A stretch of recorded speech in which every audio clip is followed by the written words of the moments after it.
This is the show where we talk about your life and we talk about your money as we reclaim stewardship, which is managing God's blessings God's way for God's glory.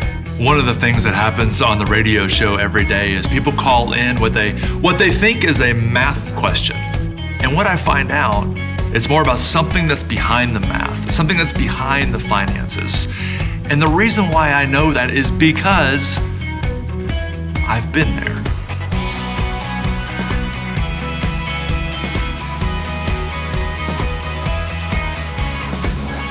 So when my wife and I got married, and we got into flipping homes, lots of fun.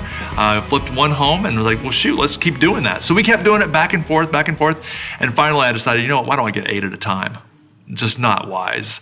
I went down to the mortgage office, borrowed $1 million. The recession hit, and I couldn't rent them out. So they just sat there vacant.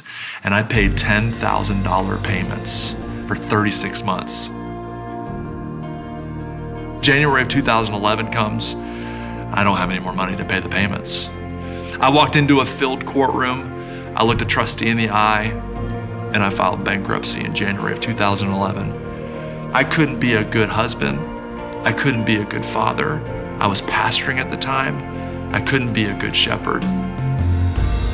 The cool thing is God restored that situation. And the better news is now I get to help other people. I get to leverage my story to be able to help other people when they call into the radio show or they come up after an event or before an event or during an event. I can not only give them information, but I can give them experience because I've been there. I can empathize. I want to make sure that I'm pointing people closer to life change, closer to a restored marriage, a family that's reconciled. And maybe it's overcoming an addiction, and maybe it's their worldview being changed. But I want to be a part of that. I want to be on the ground floor of somebody's life being changed. It's not that this money problem is a big issue for them out there and we all got it down. But there's no condemnation in this. Nobody in this room has made a bigger money mistake than I have.